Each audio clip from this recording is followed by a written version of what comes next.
بسم الله الرحمن الرحيم وبه نستعين وعليه نتوكل والصلاة والسلام على أشرف الأنبياء والمرسلين أما بعد.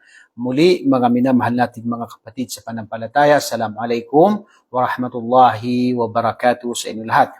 At sa mga oras na ito, ang paksa po na pag-usapan natin ang pang-18 hadith mula sa hadith ni Imam An-Nawawi rahimahullah. An Abi Dharrin Jundub bin Junada wa Abi Abdurrahman Mu'ad bin Jabal radiyallahu anhuma. Itong dalawang sahaba. An Rasulillah sallallahu alaihi wasallam qal, ittaqillaha haythuma kunt wa atbi'i sayyi'atal hasanata tamhuha wa khaliqin nasa bi khuluqin hasan, rawahu at-Tirmidhi.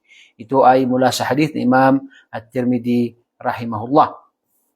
Ang hadith na ito ay mula kay Abi Dharr at kay Abi Abdurrahman Mu'ad bin Jabal radiyallahu anhuma na kanilang sinabi ni Propeta Muhammad sallallahu alaihi wasallam ang tatlong bagay na ito, tatlong napakahalagang payo sa bawat Muslim.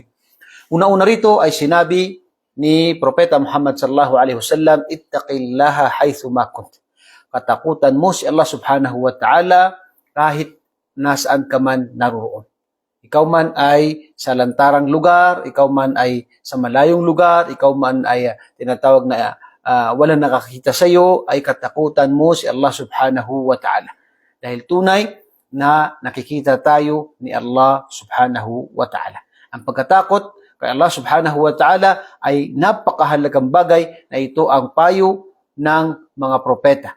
Kung saan makikita natin sa khutbah ay palaging binabanggit ng nagbibigay ng khutbah na ya ayyuhalladhina amanu ittaqullaha haqqa tuqatih. Matakot kayo kay Allah subhanahu wa ta'ala ng tunay na pagkatakot. Tunay na pagkatakot. So makikita natin at maririnig natin palagi sa mga khutbah na kung saan pinapayo nila ay ang pagkakaroon ng takwa. Pagkakaroon ng pagkatakot kay Allah subhanahu wa ta'ala. At ang takwa, isa sa mga sahaba ang kanyang sinabi na ang takwa ay parang ikaw ay dadaan sa isang lugar na maraming mga tinik na kung saan ikaw ay mag-iingat. Ikaw ay mag-iingat dahil may mga tinik dito. So parang ang takwa ay gagawin mo ang mga bagay na ipinag-utos sa iyo ni Allah subhanahu wa ta'ala at iwasan mo ang mga bagay na ipinagbabawal sa iyo ni Allah subhanahu wa ta'ala. At ang pinakaunang dapat isabuhay ng isang mananampalataya ay ang kanyang mga obligasyon. Ang kanyang mga obligasyon, ang sala at iba pang mga obligasyon niya. Obligasyon niya sa kanyang pamilya at iba pang mga bagay-bagay. Ang takwa ay napakalawak ito, na kung saan ay gagawin mo, susundin mo ang mga ipinag-utos ni Allah subhanahu wa ta'ala. Yan ang takwa. At iwasan mo ang mga bagay na ipinagbabawal ni Allah subhanahu wa ta'ala. Iwasan mo anumang mga bagay na ipinagbawal ni Allah dahil ito ay maaaring dahilan ng pagkawala ng mga gawaing mabuti ng isang tao dahil sa kanyang paggawa ng mga ipinagbabawal ni Allah subhanahu wa ta'ala. So dahil dito, ang pinakaunang payo rito ay kahit nasaan man tayo, kahit tayo ay nag-iisa, kahit nasa malayong lugar tayo, ang dapat ay matakot tayo kay Allah. At ang Islam ay hindi lamang po sa Saudi Arabia, hindi lamang po sa Middle East, hindi lamang po sa opisina, hindi lamang po sa bahay ng amo, kundi ang Islam ay palagi nating kasama dahil tayo po ay nakikita ni Allah subhanahu wa ta'ala. Kaya pagkatakot kay Allah, napakahalagang bagay yan sa isang mananampalataya. Kaya ang unang payo ni Propeta Muhammad sallallahu alaihi wasallam, ittaqillaha haythuma kunt. Katakutan mo si Allah subhanahu wa ta'ala kahit nasaan ka man naroon. Pangalawa ay kanyang sinabi, wa atbi'is sayyi'atal hasanata tamhuha. Ibig sabihin ay sundan mo ang nagawa mong pagkakasala ng kabutihan at ito ay mapupunas niya. Kapag tayo ay nagkaroon ng pagkakasala, ibig sabihin tayo ay nakagawa ng ipinagbabawal ni Allah, ay tayo ay magbalik loob kay Allah at sundan natin ang mabuting gawain ito. Tayo ay gumawa ng mga gawain upang maparami ito at ito ay maging matimbang sa araw ng paghukom. At sinabi sa hadith ni Propeta Muhammad sallallahu alaihi wasallam, kullu bani Adam khata' wa khairul khata'in at-tawwabin. O kama qala Nabi sallallahu alaihi wasallam, lahat ng angkan ni Adam ay sila ay nagkakamali. At ang pinakamainam sa kanila ay sila ang palagi ang nagbabalik loob kay Allah. Sila ang hindi nagpapatalo kay Iblis. Nakagawa sila ng pagkakasala, sila ay magbabalik loob kay Allah. Sila ay magbabalik loob kay Allah.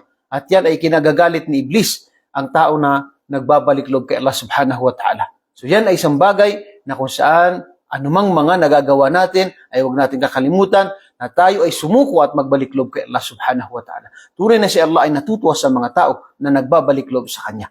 At ang nabanggit sa ayah, sinabi ni Allah, innal hasanati yudhibna sayiat. Katotohanan, ang mga kabutihan ay napupunas niya ang mga kasalanang nagagawa ng isang tao. Kaya paramihin natin yung paggawa natin ng kabutihan. Yung mga sala na sunna, yung sadaka natin, pagtulong natin sa ating mga magulang, sa ating pamilya, sa ating asawa, at iba pang mga gawain.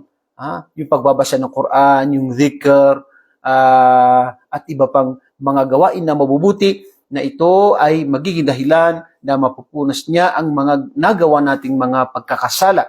At ganoon din na ito ay inshallah bi'nillah, mabibilang ito sa mga timbangan natin na kung saan makakatulong sa oras na titimbangin ang ating mga gawain bi'nillah. Kaya narapat po sa atin na kapag tayo ay nakagawa ng pagkakasala, which is natural sa atin, likas na po sa atin, nakakagawa tayo ng pagkakasala, tayo ay magbalik loob agad kay Allah at tayo ay gumawa ng kabutihan. Magparami ng sunna, magparami ng mga sadaka, magparami ng pagtulong sa kapwa, at ano pang mga gawain ng mga mabubuti na ito ay ikinalulugod ni Allah subhanahu wa ta'ala. Kabilang dyan ay pangatlong payo ni Propeta Muhammad sallallahu alaihi wasallam, wa khaliqin nasa bi khuluqin hasan. Wa khaliqin nasa bi khuluqin hasan. At pakitunguhan ang mga tao sa pinakamainam na pakikitungo. Ito ay ugnayan mo sa mga tao.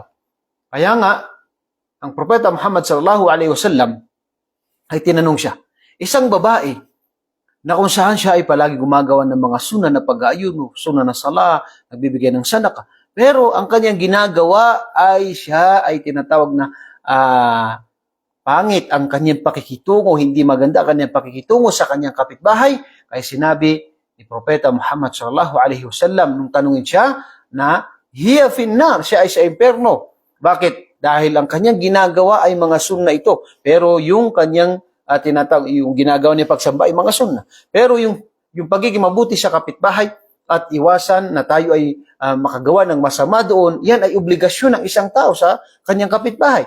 Dahil ang kapitbahay ay isa sa mga ipinayo ni Propeta Muhammad sallallahu alaihi wasallam na dapat pakitunguhan ng mabuting pakikitungo. Ganon din ang ating mga pamilya, ang ating mga magulang at iba pang mga tao. Ang hayop nga ipinag-utos sa Islam na maging mabuti sa mga hayop. Ang isang babae na nakapasok ng paraiso, na siya isang tinatawag na bayarang babae, na kung saan ang babaeng ito ay pinatawad ni Allah sa kanyang mga pagkakasala dahil sa pinainom niya ang isang aso na sobrang nauuhaw. Pinainom niya, siya pinatawad ni Allah subhanahu wa ta'ala. So, mabuting pakikitungo ay napakahalaga po yan. Sinabi sa hadith ni Propeta Muhammad sallallahu alaihi wasallam, akmalul mu'minina imanan, ahsanuhum khuluqa.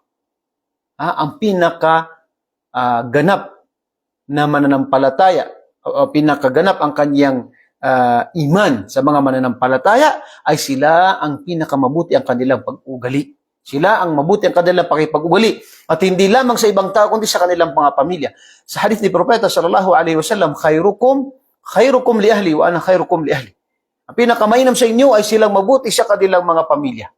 Mabuti sa kanilang pamilya at ako ang pinakamabuti sa inyo, sa inyong mga pamilya, sinabi ni Propeta sallallahu alaihi wasallam. Sa pagiging mabuti sa magulang, napakahalaga po yan.